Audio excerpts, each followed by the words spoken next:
अब देखिए partial fraction ही आ गया। तो पार्शियल फ्रैक्शन का आपको फॉर्म याद रखना है, जो रेशनल नंबर, अब जैसे ये यहाँ पे एक क्वाड्रेटिक ऊपर में और यहाँ पे क्या है 3 फैक्टर है, तो ये नीचे में 3 डिग्री है, मतलब ये क्यूबिक है। तो आपको आपको प्रॉपर रेशनल और इम्प्रॉपर, यहाँ पे क्या है, ये प्रॉपर रेशनल है क्योंकि अब इसको हम डिवाइड इससे नहीं होगा, तो डिवाइड नहीं होती, ये क्या है, ये प्रॉपर रेशनल नंबर है। तो इसको अब क्या करना है कि इसको जैसे यहाँ पे, अच्छा देखिए अब यहाँ पे ऊपर में जो भी है तो इसको हम क्या करेंगे, अब यहाँ पे 3 फैक्टर है तो यहाँ से x माइनस ए, अगर नीचे में सभी लीनियर फैक्टर है तो सबको ऐसे लिखना है।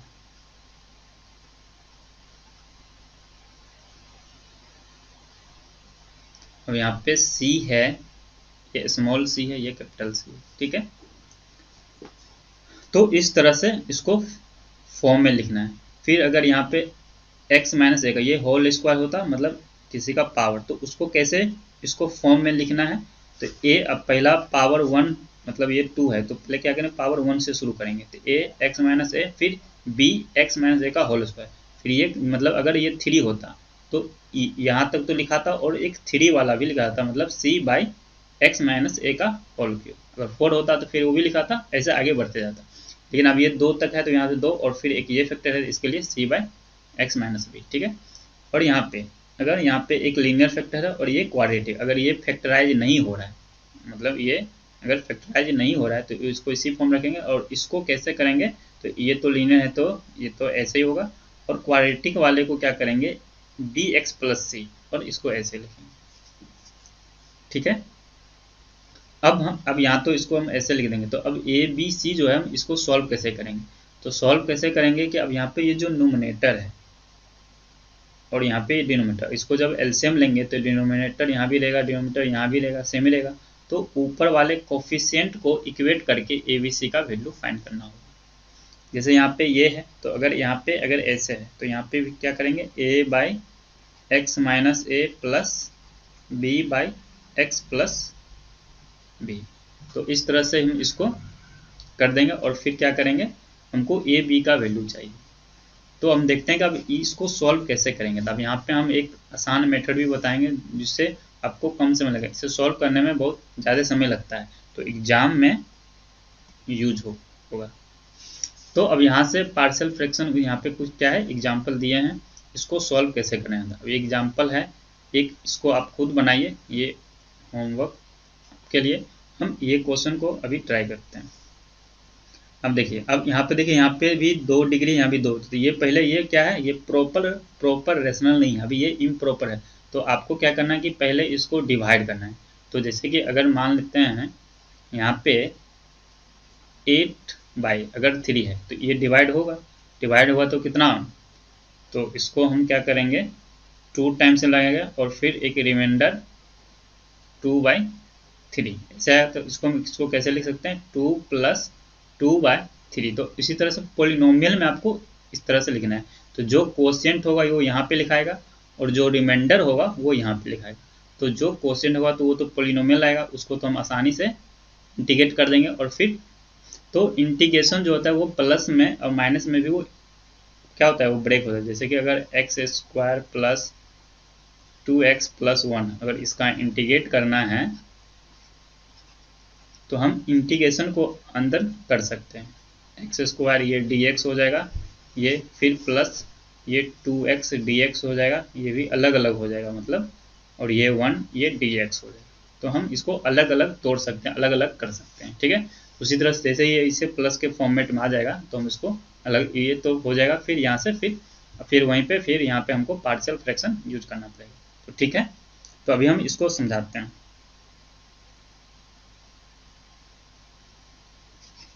कोशिश करते हैं कि कम समय में जल्दी से ज़्यादा से ज़्यादा आपको कंटेंट डिलीवर कर सकें।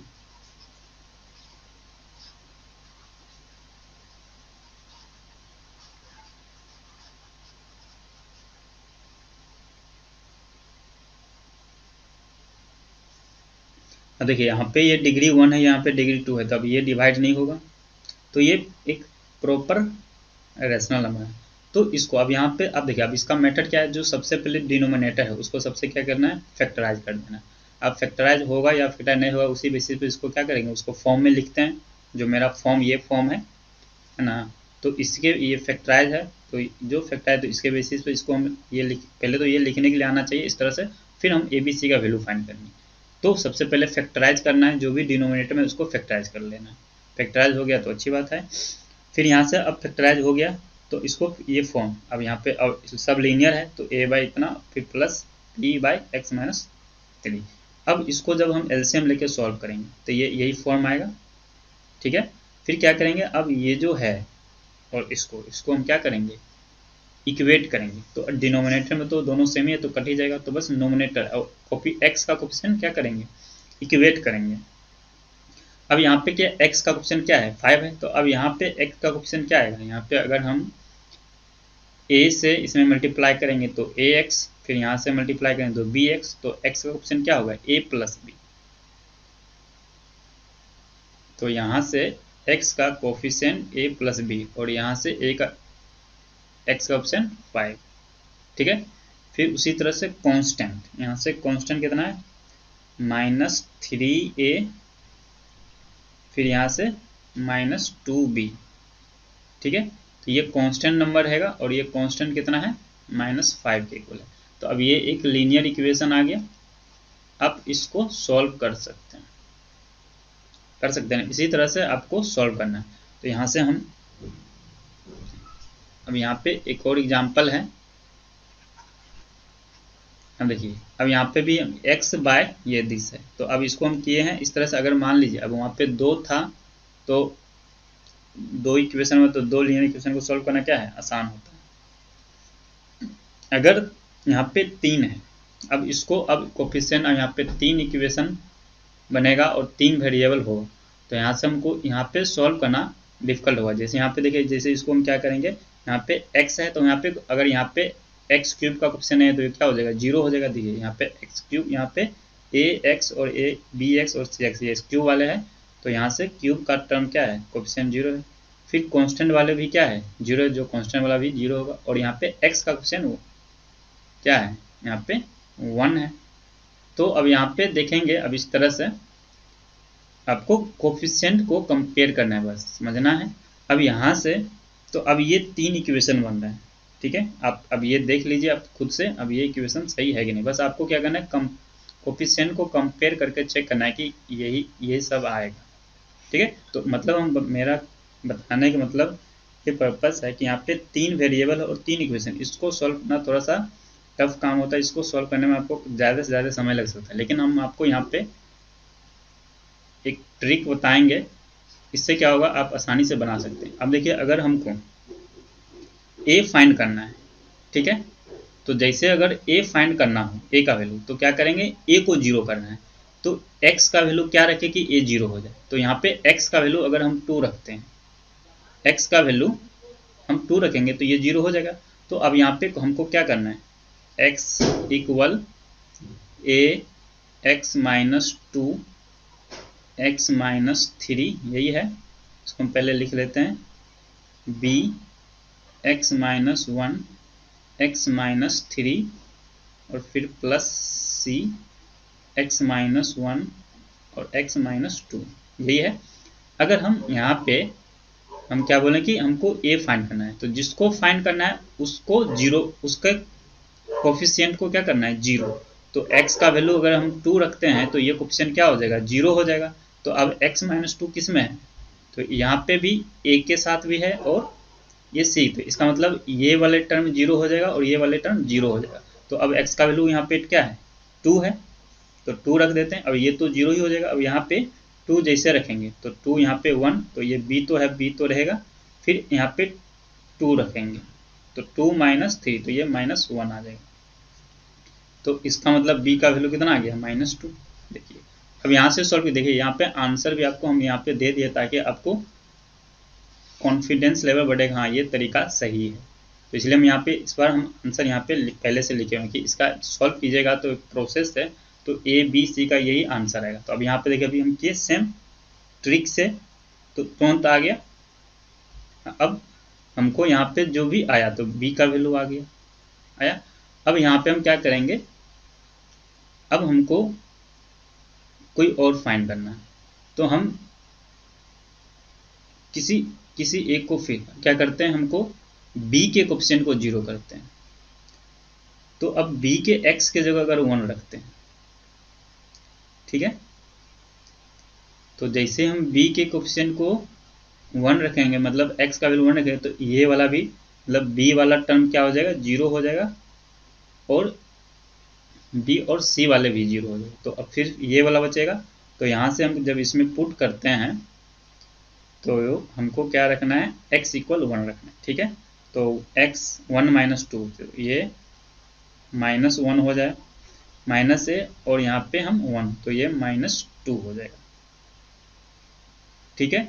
और इक्वल में x का जो यहाँ पे वो इक्वल में 1 है, तो ये 1 हो जाएगा, तो ये माइनस माइनस प्लस, तो ये 2a इक्वल 1, और यहाँ से a कितना आ गया, हाफ। देखिए तो यहाँ से क्या हो गया, a का वैल्यू निकल गया, ठीक है। अब उसी तरह से हमको जब c निकालना है, अब इसके कोफिशिएंट को बचाना है, तो हमको और ये सब देखना है कि अब यहाँ से हमको क्या करना है, अब हमको c निकालना है, तो हम इसमें क्या रखें, तो x के जगह यहाँ पे जैसे यहाँ पे क्या है 3 है, तो 3 इसमें भी है, 3 इसमें भी, जैसे हम x के जगह 3 रखेंगे, x के जगह हम जैसे ही 3 रखेंगे, तो अब ये वाला भी टर्म 0 हो जाएगा, क्योंकि इसमें भी x माइनस 3 का फैक्टर है, तो ये भी 0, ये भी 0, और जैसे ये इसको रखेंगे तो अब इधर तो x तो इधर 3 हो जाएगा, मतलब 3 इक्वल, और यहाँ पे 3 माइनस 1, तो ये 2c, और 3 ये 1, तो यहाँ से c इक्वल कितना हो गया, 3/2। देखिए यहाँ भी 3/2 है। तो इस तरह से हम इस ट्रिक का हेल्प का यूज करेंगे और आसानी से हम क्या करेंगे, पार्शियल फ्रैक्शन में जो अननोन है a b c उसका वैल्यू निकल जाएगा, ठीक है। अब हम क्या करेंगे, अब जब इसका वैल्यू निकल गया तो अब इसको सॉल्व कैसे करेंगे। अब यहाँ पे क्या करेंगे, जब अब यहाँ पे एक लीनियर फैक्टर जैसे यहाँ पे अब मान लेते हैं कि हमको ए बी का वैल्यू पता चल गया था, यहाँ पे हम समझते हैं कि अब वैल्यू तो निकालना सीख गए हैं कि कैसे निकलता है। तो यहाँ पे हम थोड़ा सा स्पेस के कारण हम यहाँ पे आपको बता रहे हैं। तो यहाँ से मान लेते हैं कि ए का वैल्यू 1 ले लेते हैं और बी का वैल्यू 2 ले लेते हैं, कोई भी न्यूमेरिकल वैल्यू ही आएगा। तो यहाँ से अब जैसे अगर हम लेंगे तो अब इसके बदले में अब ये पूरा इक्वल है, तो हमको क्या करना है, 5x माइनस 5 बाय में x माइनस 2 और x माइनस 3। अब इसको इंटीग्रेट करने का मतलब आप इसको इंटीग्रेट कर दीजिए, मतलब ये जो है अब 1/x माइनस 2 dx, फिर प्लस जो भी है यहाँ पे 2 है, तो जो भी वैल्यू होगा आप अपने अनुसार देखिए। फिर इसको तो अब ये क्या एक लॉग, यहाँ पे लॉग बनेगा, तो आप समझना है कि पार्शियल फ्रैक्शन जब करते हैं तो यहाँ पे एक लॉग बनेगा, ठीक है, अगर लीनियर फैक्टर है तो, ठीक है ना।